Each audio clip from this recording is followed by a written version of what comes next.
자, 그 다음에 터널 문제입니다. 자, 터널 문제는 아주 중요한 핵심적인 내용이 있는데 그것만 알고 있으면 그렇게 어렵지 않습니다. 여기 터널 문제가 두 개가 나오는데 한번 읽어보겠습니다. 첫 번째는 일정한 속력으로 달리는 열차가 800m 다리를 통과하는 데는 20초가 걸리고 1300m 터널을 통과할 때는 30초 동안 보이지 않았다. 이때 열차의 길이를 구하여라. 그러고 있습니다.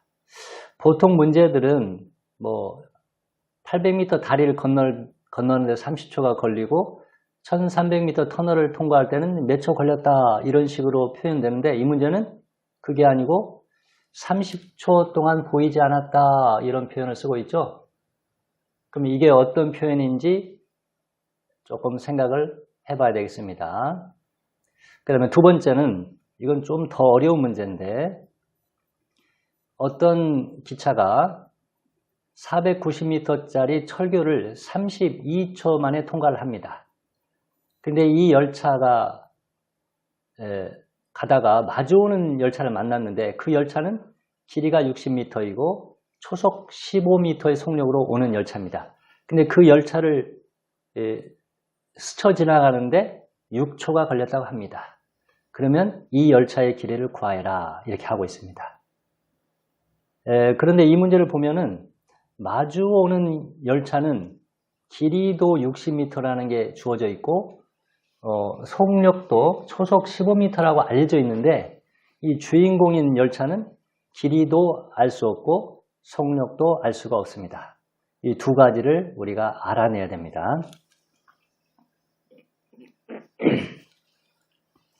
자, 그러면 첫 번째 문제를 보겠습니다. 자, 일정한 속력으로 달리는 열차가 800m를 통과하는 데는 20초가 걸렸다 그랬습니다. 그러면 이 문제의 핵심은 뭐냐면 일단 열차의 길이가 얼마냐고 물어보고 있으니까 우리가 열차의 길이를 xm라고 놓습니다. 자, 그럼 이 그림을 보면은 열차가 이 터널 800m짜리 터널을 통과하는데 자, 지금부터 이제 열차의 머리가 터널에 들어가는 순간부터 통과 시작이라고 봐야 되겠죠. 그런데 여기서처럼 머리가 터널을 나오는 순간부터 이제 터널 통과 끝났다 이렇게 말을 하면 안 되겠죠. 왜냐하면 이 열차는 길기 때문에 저 뒤에 있는 부분에서는 아직도 터널 안에 있는데 터널 통과가 끝났다고 보는 것은 이 앞에 있는 기차 입장에서는 통과가 끝났는지 모르지만 아직 뒤에 있는 열차는 통과를 못했기 때문에 이 앞에 있는 기차가 꼬리가 터널을 빠져나올 때까지 더 달려줘야 됩니다. 그러니까 이 순간부터 800m까지 가는 것이 아니라 X미터를 더 달려서 꼬리가 완전히 나올 때까지 달려야 되죠. 그러니까 이 기차가 달려야 되는 거리는 800m가 아니라 자기 몸의 길이를 더해서 800 플러스 X미터를 달려야 터널 통과가 다리 통과가 끝났다고 생각을 해야 됩니다. 이게 바로 터널 문제, 다리 문제의 핵심이죠. 자, 그러면 일단 이 800m 다리를 통과하기 위해서는 기차가 달려야 할 거리는 800 플러스 X미터입니다. 단위를 반드시 적어야 된다고 했습니다. 그런데 몇 초가 걸렸죠? 20초가 걸렸습니다. 자, 그러면 아까 말한 3요소 중에 없는 게 뭡니까? 거리 나와 있고 시간이 나와 있죠. 남아있는 건 속력입니다. 속력은 거리 나누기 시간이니까 이것을 20으로 나눕니다. 그래서 20분의 800 플러스 x 미터 퍼 세컨이 속력이 됐습니다. 자, 그 다음에 이제는 1300m짜리 터널을 통과하는데 30초 동안 보이지 않았다고 그랬죠? 그러면 일단 열차가 터널 안으로 완전히 들어가는 순간부터 기차가 보이지 않는 순간이죠. 자, 지금부터 이제 꼬리가 완전히 터널 안에 들어가는 순간부터 열차가 안 보이기 시작하는 겁니다. 그러다가 머리가 터널 밖으로 나오기 직전까지 달려야 됩니다. 즉 머리를 기준으로 보면 여기에서 여기까지 달려야 되는데 이미 X미터를 들어왔죠. 그 다음에 나머지를 더 달려야 됩니다. 그러면 이 거리는 전체 1300m에서 X미터를 빼야 됩니다. 그러니까 열차가 보이지 않는 순간 30초 동안 달리는 거리는 1300 빼기 X미터라는 게 중요합니다. 그러니까 예전에는 이런 문제는 잘 나오지 않았는데 이런 문제만 계속 내면 학생들이 아무 생각 없이 이걸 외워서 풀기 때문에 조금 더 응용해서 새로운 형태의 문제를 낸 겁니다. 그러니까 보이지 않았다 할 때는 이 기차가 이 꼬리가 완전히 들어온 순간부터 시작하니까 이미 X미터를 들어온 상태에서 출발하는 거기 때문에 1300 빼기 X미터를 달려야 된다. 이것만 잘 이해하고 있으면 됩니다. 자, 그러면 이 상황에서는 달려야 하는 거리는 1300 빼기 X미터이고 시간이 30초죠. 시간이 30초. 그러면 거리와 시간이 나와 있습니다. 안 나온 것은 속력이죠. 그래서 거리 나누기 속력, 시간. 그래서 1300 빼기 X 나누기 30입니다. 그래서 이게 미터 퍼 세컨입니다. 그런데 이제 자, 여기서도 3요소가 나와 있죠. 거리 나와 있고 시간 나와 있고 속력이 나와 있습니다.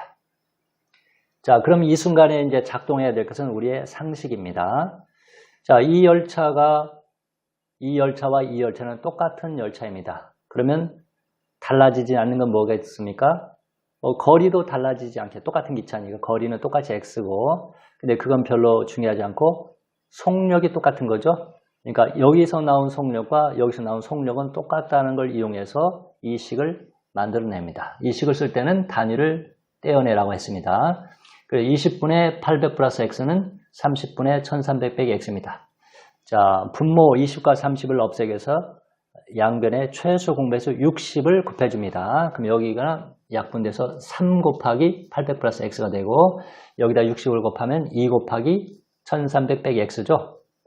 자, 그러면 여기가 3X가 있고 여기는 마이너스 2X가 있는데 마이너스 2X 1로 넘기면 플러스 2X가 됩니다. 그래서 3X 더하기 2X에서 5X가 되고 여기는 2600이 있죠. 여기는 2400입니다. 2400이 넘어가면 마이너스 2400이니까 200이 남습니다. 그래서 5X가 200이니까 양변을 5로 나눠서 X는 40이다. 즉 열차의 길이는 40m라는 걸 알 수가 있습니다. 자, 이제 조금 더 어려워진 문제가 나왔습니다. 자, 길이가 490m인 철교를 32초에 통과하는 열차가 있다. 그리고 또 이 열차가 가고 있는데 앞에서 길이가 60m이고 속력은 초속 15m인 열차가 마주보고 오고 있습니다. 자, 그런데 이 열차를 통과하는 데는 6초가 걸렸다. 그러면 이 열차의 길이를 구하여라 그랬습니다. 자, 이 열차의 길이를 모르기 때문에 X미터라고 하겠습니다. 자, 그런데 아까 나온 것과 같이 490m인 철기를 통과하려면 490m만 달려야 되는 게 아니라 자기 길이인 X미터까지 더 달려야 되죠. 달려야 될 거리는 490 플러스 X미터입니다. 자, 그리고 이렇게 490 플러스 X미터를 달리는데 32초가 걸린다고 했습니다. 그러면 거리도 나와 있고 시간도 나와 있습니다. 안 나온 것은 속력이죠. 속력은 거리 나누기 시간. 그래서 490 플러스 X를 32로 나눕니다. 이것이 바로 속력이죠. 미터 퍼 세컨. 자, 그런데 이 열차가 또 가다 보니까 길이가 60m인 기차를 만났는데 얘는 속력이 초속 15m입니다. 근데 이걸 통과하는 데는 6초가 걸린다고 그랬습니다. 근데 이것도 60m짜리 움직이는 기차인데 이걸 60m짜리 터널이라고 우리가 생각을 합시다. 그러면 이 터널을 통과하는데 역시 가야 되는 거리는 60에다가 자기 자신의 길이 X를 더해서 60 플러스 X미터를 가야 됩니다. 근데 시간은 6초 걸리죠. 6초. 그 다음에 달려야 되는 거리 60 플러스 x. 안 나와 있는 건 뭐죠? 거리와 시간이니까 안 나온 것은 속력입니다. 속력은 거리 나누기 시간. 그래서 60 플러스 x를 6으로 나누면 이게 미터 퍼 세컨이 됩니다.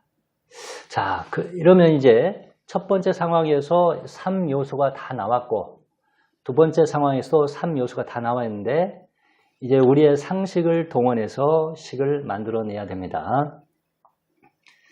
자, 그런데 지금 여기에 있는 기차는 여기에 있는 기차랑 똑같기 때문에 기차의 길이도 똑같고 속력도 원래는 똑같습니다. 그런데 여기 이 60m짜리 터널을 통과할 때 이 터널이 고정되어 있는 터널이 아니고 움직이는 터널이기 때문에 이 터널을 통과할 때는 속력이 달라진다는 생각을 해야 됩니다. 자, 우리가 시속 100km로 달리고 있다고 할 때 자동차를 타고 시속 100km를 달리고 있을 때 옆에서 시속 120km로 달리는 차가 있어도 우리가 느끼기에는 시속 20km에 아주 느리게 달리는 자동차처럼 보일 수가 있습니다. 그리고 또 우리가 시속 100km로 달리고 있는데 앞에서 시속 30km의 속력으로 달려오는 자동차가 있을 때 우리가 느끼기에는 마치 130km의 시속 130km 속력으로 달리는 것처럼 느낄 수가 있거든요. 근데 그렇기 때문에 이 똑같은 기차이고 똑같은 속력이지만 이 반대쪽에서 나를 향해서 시속 15m의 초속 15m 속력으로 달려오는 기차가 있을 때는 이 기차를 스치는 순간에 우리 속력은 이 기차의 속력만큼 더해지는 거죠. 우리 속력이. 그래서 여기서 나온 속력과 여기서 나온 속력을 비교하면은 똑같은 기차이기 때문에 속력이 똑같다고 보면 안 되고 여기서 속력은 여기서 속력보다 초속 15m가 덧붙여진 거라고 생각을 해야 됩니다. 그래서 이 속력이 더 빠른 거기 때문에 이 속력에다가 초속 15m를 더해준 것이 이쪽의 속력이 된다. 이렇게 써야 됩니다. 이 문제가 조금 어렵습니다.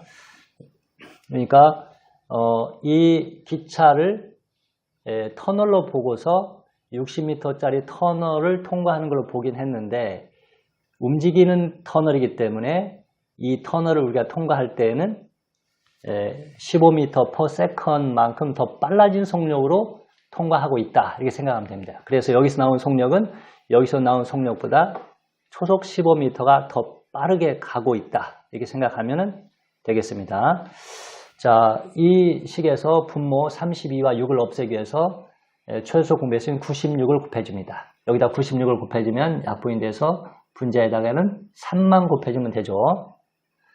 그 다음에 여기다가 96을 곱해줍니다. 96 곱하기 15는 1440입니다.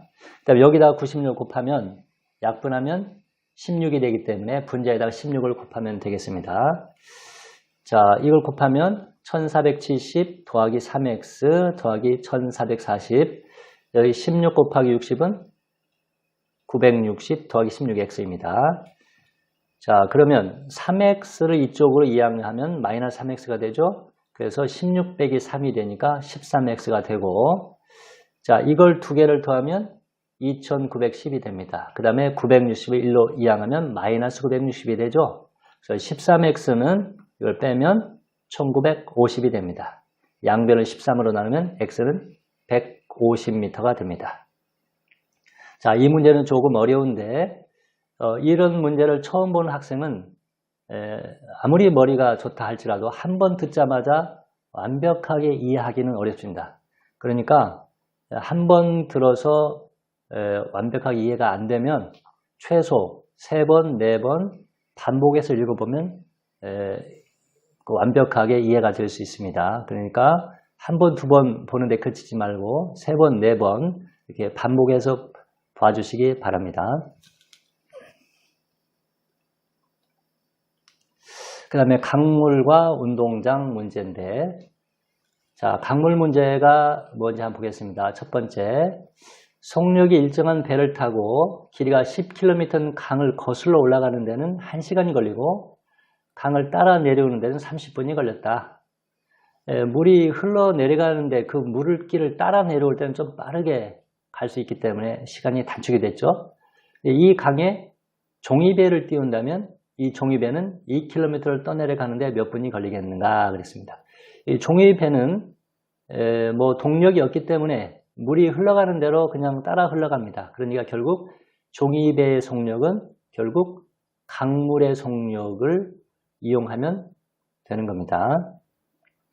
그 다음에 두 번째, 둘레가 1km 운동장에서 A와 B가 걷고 있는데 A는 분속 150m로 출발하고 B는 동시에 출발하는 게 아니라 4분 있다가 출발했습니다. 그런데 서로 반대 방향으로 A가 출발하지 않은 반대 방향으로 출발해가지고 속력은 분속 50m를 출발했는데 두 사람이 만나는 것은 A가 출발한 지 몇 분 후인가 이런 문제입니다.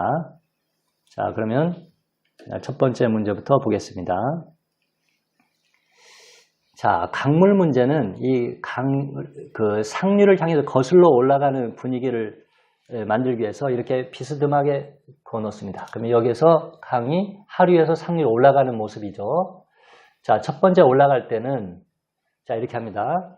먼저 배의 속력을 x km/h로 하고 강물의 속력을 y km/h로 합니다. 그러면 배가 상류를 향해서 거슬러 올라갈 때는 물이 배를 자꾸 밀어내기 때문에 올라갈 때 속력은 원래 배의 속력에서 강물의 속력을 빼줘야 됩니다. 물이 자꾸 나를 밀어내기 때문에 올라갈 때 속력은 x 빼기 y km/h라고 적고 그 다음에 상류에서 하류로 내려올 때는 물이 나를 밀어주기 때문에 원래 배의 속력에다가 강물의 속력이 더해지는 겁니다. 그래서 x 플러스 y km/h라 이렇게 쓰면 됩니다. 자, 그리고 이 강의 길이가 10km죠. 그러니까 올라갈 때도 10km, 내려갈 때도 10km를 씁니다. 그다음에 속력도 나와 있고. 자, 그러면 올라가는 이 구간에서 안 나와 있는 게 뭐죠? 두 가지 나왔는데 아직 한 가지가 안 나왔죠? 뭡니까? 거리 나와 있고 속력이 나와 있으니까 안 나온 건 뭐죠? 시간이죠? 시간이 이제 1시간 걸린다고 그랬죠? 1시간, 1hour. 세 가지가 다 나왔습니다. 그 다음에 내려올 때는 30분이 걸린다고 그랬는데 이 단위를 보면은 km/h이기 때문에 시간은 hour로 통일해야 됩니다. 그래서 30분은 2분의 1 hour라고 단위를 맞춰줍니다. 그럼 여기서도 세 가지 요소가 다 나왔습니다. 그럼 여기서 식을 하나 만들고 여기서 식을 하나 만드는 겁니다. 그러면 거리는 속력 곱하기 시간이니까 두 개를 곱한 것이 10이 되는 거고 여기서도 속력과 시간을 곱한 것이 10이 돼야 되죠. 그래서 x 빼기 y에다가 1을 곱하면 10이 된다. x 플러스 y에다가 2분의 1을 곱하면 10이 된다. 이렇게 나왔습니다. 자, 그러면 사실 이 문제는 미지수가 두 개가 나왔기 때문에 연립방정식인데 사실은 이건 1학년들은 조금 이해하기 어려운 문제일 수가 있습니다. 이렇게 미지수가 두 개가 나와 있는 방정식을 연립방정식이라 하는데 아주 어려운 건 아니니까 잘 들어보시기 바랍니다. 자, x 빼기 y 곱하기 1이 10이니까 x 빼기 y는 10이라고 쓸 수 있고 자, 이 식은 양변에 2를 곱해주면 x 플러스 y는 20이라고 식을 쓸 수 있습니다. 이 두 식을 잘 보기 바랍니다. 이 좌변과 우변이 같고 이 좌변과 우변이 같은데 그러면 이 좌변과 좌변끼리 더한 거하고 우변과 우변끼리 더한 건 같겠죠. 이게 같은 것들이니까 얘에다가 얘를 더해주는 거나 얘에다 얘를 더해주면 똑같습니다. 자, 이거에다 이걸 더해주면 y가 사라지고 2x만 남고 여기는 30이 됩니다. 자, 문자 y가 없어졌으니까 이 방정식 우리가 풀 수가 있죠. 그래서 x는 15다. x는 뭐죠? 배의 속력이죠. 15km/h가 되고 그 다음에 x 더하기 y가 20이니까 x가 15니까 y는 5라는 걸 알 수가 있습니다. 그래서 배의 속력은 시속 15km고 강물의 속력은 시속 5km입니다. 그런데 종이배를 띄운다고 그랬으니까 우리가 이제 중요한 것은 강물의 속력이죠. 강물의 속력이 시속 5km입니다. 그러면 이 종이배를 띄우면 종이배는 물의 흐름에 따라 내려가는 거기 때문에 강물의 속력으로 내려가는 겁니다. 그런데 얼마를 가야 되죠? 2km를 가야 되죠. 속력은 5km/h의 속력으로. 그러면 이제 없는 게 뭡니까? 거리 나와 있고 속력이 있으니까 시간이 안 나와 있죠. 시간은 거리 나누기 속력. 그래서 2 나누기 5, hour. 자, 근데 몇 분 걸리겠는가? 그랬으니까 분으로 고쳐야 되겠죠. 이것은 분모분자의 12를 곱하면 60분의 24 hour입니다. 그래서 이것은 24미니트라는 걸 알 수가 있습니다. 자, 이제는 운동장 문제를 풀어보겠습니다. 둘레가 1km 운동장에서 A와 B가 걷고 있다. A는 분속 150m로 출발하고, 자, B도 출발하는데 동시에 출발하는 게 아니라 A가 출발한 4분 후에 출발한다고 그랬습니다. 그런데 반대 방향으로 가는 거죠. 자, 그러면 이런 문제에서 이제 중요한 내용은 A가 이쪽으로 출발하고 B는 이쪽으로 출발하는데 두 사람이 만나는 순간에 우리가 중시해야 될 것은 A가 간 거리와 B가 간 거리를 더한 것이 운동장 둘레와 똑같다라는 사실입니다. 그런데 이 문제는 약간 이제 어려워진 게 뭐냐면 두 사람이 동시에 출발하고 동시에 만나는 게 아니라 출발을 얘는 4분 늦게 출발한 거죠. 근데 그것이 약간 변형됐을 뿐 그렇게 크게 달라지진 않습니다. 그리고 또 A가 분속 150m/min의 속력으로 간다고 그랬는데 단위가 미터와 미니트이기 때문에 운동장 둘레를 1km라고 하면 안 되겠고 1000m로 단위를 통일시켜야 됩니다. 자, 그리고 A가 출발한 지 몇 분 후에 만나느냐 그랬으니까 X 미니트 후에 만난다고 합시다. 그러니까 A는 150m/min의 속력으로 X 미니트 동안 간다. 자, 그럼 안 나온 게 뭐죠? 속력과 시간이 나왔죠? 안 나온 것은 거리죠. 그래서 거리는 속력과 시간을 곱한 거니까 150x 미터를 간다. 이렇게 보면 됩니다. 그 다음에 을은 A보다 4분 늦게 출발했기 때문에 걸어간 시간이 A보다 4분이 적습니다. 그래서 x 빼기 4 미니트 동안 간다. 속력은 분속 50m, 50m/min다. 그러면 안 나온 게 뭐죠? 시간과 속력이 있으니까 거리가 없죠? 거리는 속력과 시간을 곱하는 거다. 그래서 50 곱하기 x 빼기 4 미터가 됩니다. 그리고 이제 이런 문제에서 중요한 것은 뭐라고 그랬죠? 값 A와 B가 걸은 거리를 더하는 것이 운동장 둘레와 똑같다. 그래서 150x에다가 50 곱하기 x 빼기 4를 더한 것이 1000m다. 이겁니다. 자, 그러면 여기가 50x니까 150x 더하기 50x는 200x. 마이너스 200을 넘기니까 플러스 200이 돼서 1200이 됐죠? 그래서 양변을 200으로 나누면 x는 6미니트가 됐습니다. 그래서 6분 만에 만난다라는 걸 알 수가 있습니다. 자, 그런데 만일에 두 사람이 같은 방향으로 출발하는 경우에는 어떤 것에 착안해야 될까? 그거 한번 생각해 보겠습니다. 자, 이 두 사람이 여기서 출발하는데 녹색은 좀 천천히 출발하고 빨간색은 좀 빠른 속력으로 갑니다. 그래서 출발하자마자 앞서 나가겠죠. 그래서 한 바퀴 돌아서 두 사람이 만나게 됐습니다. 이 두 사람이 만났을 때의 상황은 어떤 걸 생각하게 되냐면 빨간색 선이 간 거리에서 초록색 선이 간 거리를 뺀 것이 운동장 둘레와 똑같다. 이걸 이용하면 됩니다.